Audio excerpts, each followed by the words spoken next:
UK में रहता लाखों भारतीय खास કરીને गुजराती समुदाय માટે ઇમિગ્રેશન એન્ડ સેટલમેન્ટને લઈને ફરી એક વખત અનેક મહત્વપૂર્ણ ચર્ચાઓ શરૂ થઈ ગઈ છે. તાજેતરમાં ઇમિગ્રેશન સંબંધિત વિવિધ પ્રશ્નોના જવાબો, રાજકીય નિવેદનો અને સરકાર દ્વારા વિચારધીન નીતિઓને લોકોમાં નવી ઉત્સુકતા અને સાથે સાથે અનેક પ્રશ્નો પણ ઊભા કર્યા છે. જો કે શરૂઆતમાં જ સ્પષ્ટ કરવામાં આવ્યું છે કે આ માહિતી માત્ર સામાન્ય જાણકારી માટે જ છે અને તેને કોઈ પણ પ્રકારની કાનૂની સલાહ તરીકે લેવી જોઈએ જ નહીં.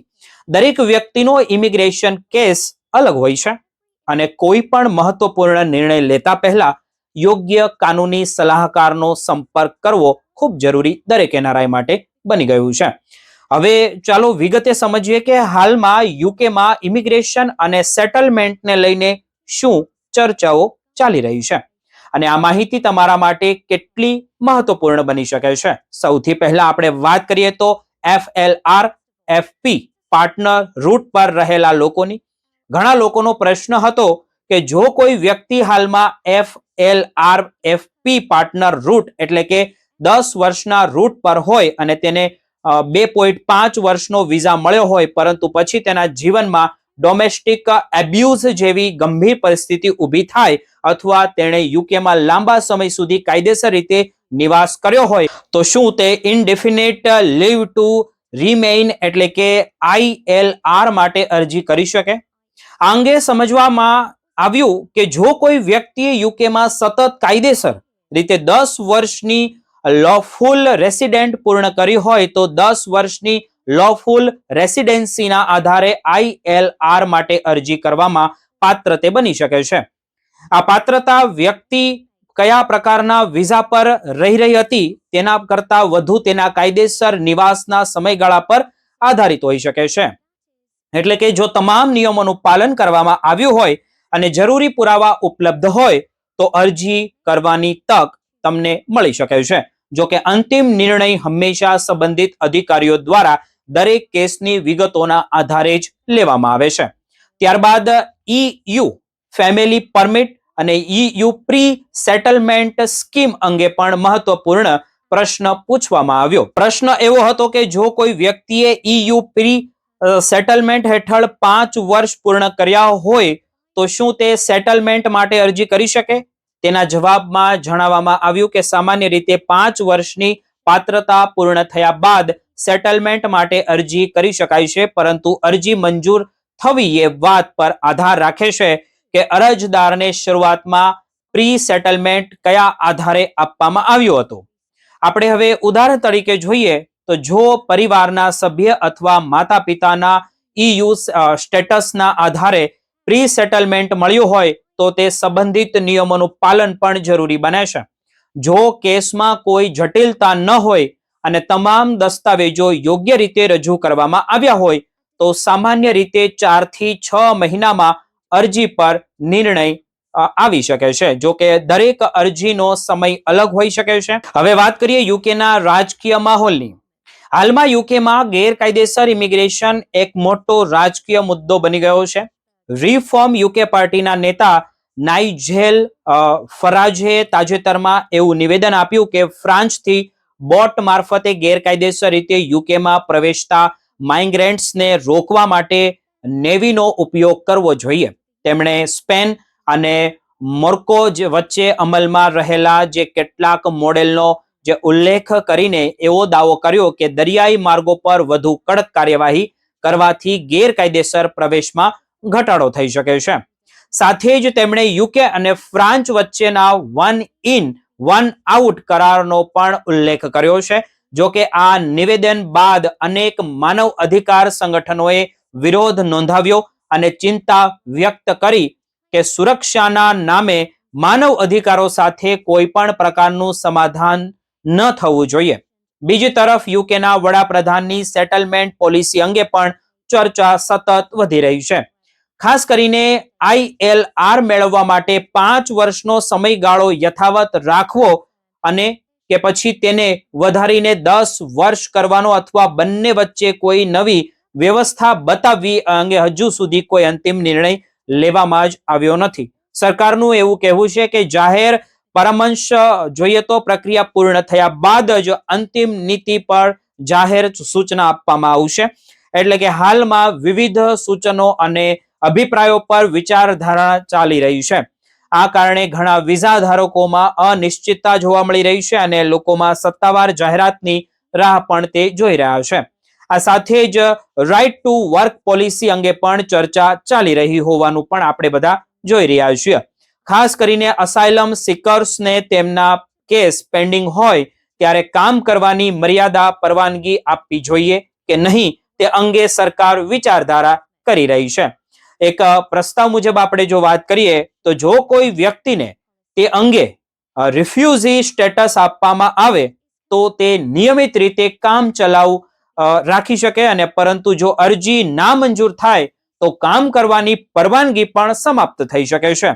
આ મુદ્દે માનવ અધિકારી સંગઠનો અને સરકાર વચ્ચે અલગ અલગ અભિપ્રાયો જોવા મળી રહ્યા છે.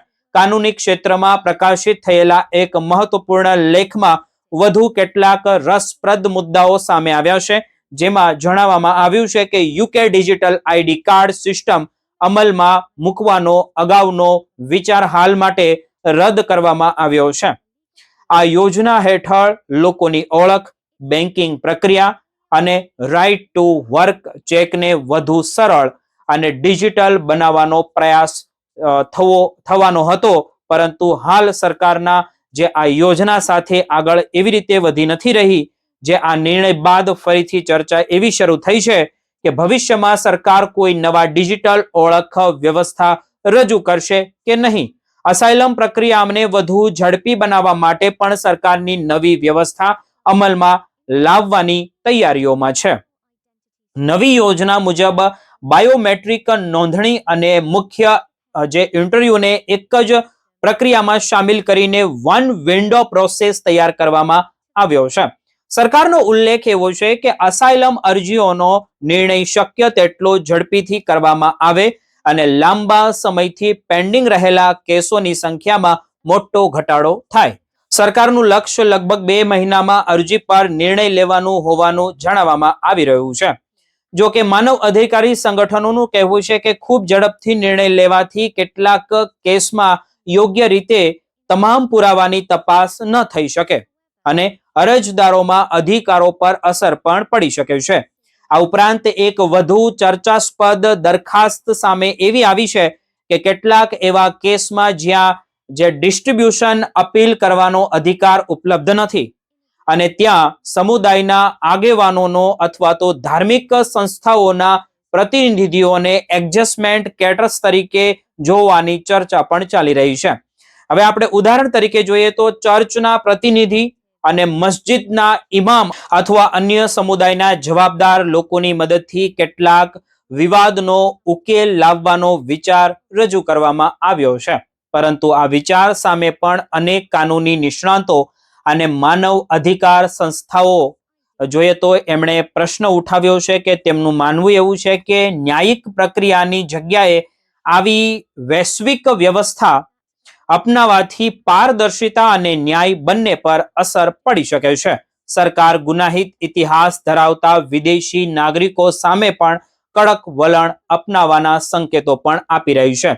ચર્ચા અનુસાર જો કોઈ વિદેશી નાગરિકને 1 વર્ષ અથવા તેથી વધુ સમયની જેલની સજા થાય તો તેની સામે દેશ નિકાલની કાર્યવાહી કરવામાં પણ આવી શકે છે. સરકારનું એવું કહેવું છે કે જાહેર સુરક્ષા જાળવવા માટે આવા નિયમો જરૂરી છે. જ્યારે કેટલાક સંગઠનોનું માનવું એવું છે કે દરેક કેસની વ્યક્તિગત પરિસ્થિતિ પણ ધ્યાનમાં લેવી જોઈએ. આ તમામ ચર્ચાઓ વચ્ચે સૌથી મહત્વની બાબત તો એ છે કે હાલમાં ઘણા મુદ્દાઓ વિચારધારા હેઠળ છે અને દરેક બાબતે હજુ સુધી અંતિમ નિર્ણય આવ્યો જ નથી. તેથી સોશિયલ મીડિયા પર ફરતી અફવાઓ અથવા તો અધૂરી માહિતીના આધારે કોઈ પણ નિર્ણય લેવો યોગ્ય નથી. હંમેશા સત્તાવાર જાહેરાતો, સરકાર દ્વારા જાહેર કરાયેલા નિયમો અને વિશ્વસનીય કાનૂની સલાહ પર જ આધાર રાખવો જોઈએ. જો તમે હાલમાં યુકેમાં કોઈ પણ પ્રકારના વિઝા પર રહેતા હો, સેટલમેન્ટ માટે તૈયાર કરી રહ્યા હો અથવા તો તમારા પરિવારના સભ્ય માટે ઇમિગ્રેશન પ્રક્રિયા પર શરૂ કરવાની કોઈ યોજના બનાવી રહ્યા હો તો નિયમોમાં થતા ફેરફારો પર તમારે સતત નજર રાખવી ખૂબ જરૂરી બની ગઈ છે. સમયસર માહિતી મેળવવાથી અને યોગ્ય દસ્તાવેજો તૈયાર રાખવાથી ભવિષ્યમાં આવતી મુશ્કેલીઓથી તમે બચી શકો છો.